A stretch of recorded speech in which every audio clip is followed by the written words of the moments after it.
My name is Kariman, and this is my Capstone update. To preface, my Capstone project is the MGM Grand Casino in Las Vegas.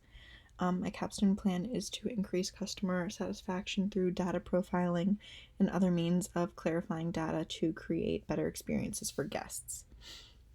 Referencing Bayes' theorem, the cost of the data in comparison to the value is difficult to calculate. This being said, through my research and through resources that were given to me, I found that my time and skill level to translate the data into informative visualizations added to the value of the information found. The estimated outcome of this dataset is the 75% chance of creating positive change based on the value, and the cost translated from time into financial ratings would be 50% given the margin of error at 25, roughly half of my time spent collecting.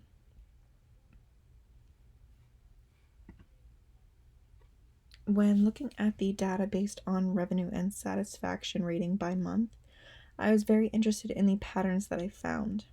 This first is a scatter plot of the satisfaction rating based on the revenue data that is found in my Excel and Power BI sheets. I first had assumed that months with the higher revenue would give a higher satisfaction rating due to more guests and more profit, but I was not correct in this assumption.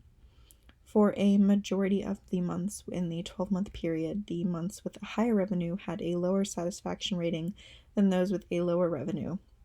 This confused me at first before I did a little research and found that there could be a few reasons for this, and those that I've brainstormed and found through my research relate to the number of guests in accordance to how many employees are staffed. If there is an influx of guests with too little staff to serve them, guest experience and satisfaction will go down, as we saw in March especially. This can be found in the data charts, but to reference, it is the month with the highest revenue of $22,000. This was surprising to me because, $22 million. So with a $22 million monthly revenue, you would think satisfaction ratings would be high based on the amount of money spent by guests, but this was not correct.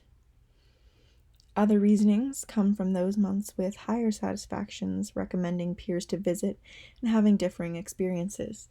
If a guest comes in a month with a lower revenue but higher satisfaction rating, they would be inclined to share that with their peers, in which a peer may go on a month with a higher revenue and lower satisfaction, giving them completely opposite experience than the guest from the month with the higher rating. The time of year and revenue are big trends in this data set. One that is important to remember, as the goal of this integration project is to elevate guest satisfaction.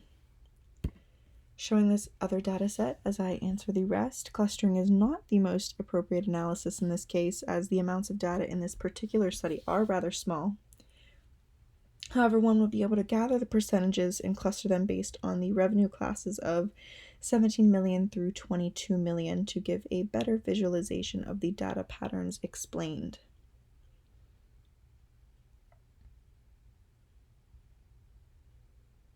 The relationships would be in the revenue streams and total revenue. This association would allow MGM to have a better understanding of the hot areas that guests are visiting more than others to tweak and create better atmospheres.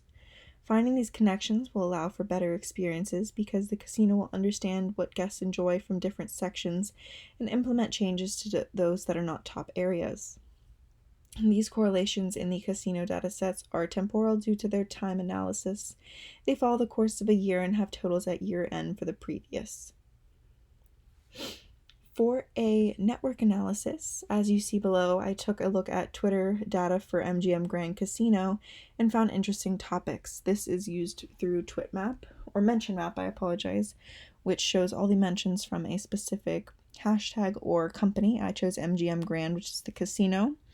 And I found many interesting facts, such as the trend of boxing and premier boxing with, as you see, other boxers being mentioned as well. These are the popular topics associated with MGM Grand on Twitter. This does help branding and marketing staff, as they are able to include things that guests and social media consumers care to see and learn about. This is important as it gives guests a feeling of the company listening to their wants and their needs a little bit more than in previous years. Trends that I found emerged are the highs and lows of satisfaction and revenue. Taking a look at months with the lower satisfaction rating allows us to step back and find out what went wrong. If there were more guests than usual, MGM should take a look back to see if there was adequate staffing, any slot malfunctions, and any other controllable factor that may have led to guest satisfaction. Important term there is controllable, as weather and other situations are not able to be controlled by the governing force of the casino. This is a great way to profile the data and find out what really matters to guests and their experience. If it is a staffing situation, it would be worth the time and effort to study previous years and find if certain months have the same trend of higher revenue and low satisfaction to better staff the casino floor and try to break the trend.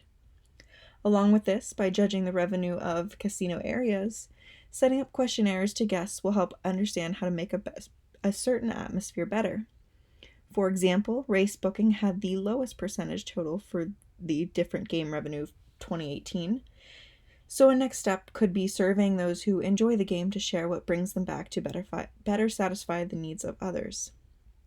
I unfortunately see an increase in this revenue to satisfaction behavior if changes are not made.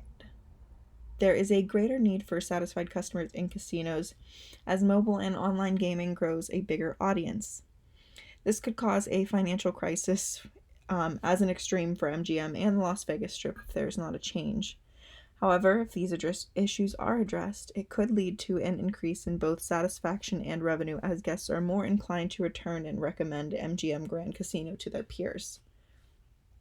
Looking through, currently, MGM has many international destinations, but one country that has not been explored is the Dominican Republic. This is a popular travel destination for many, including Americans that are familiar with the brand.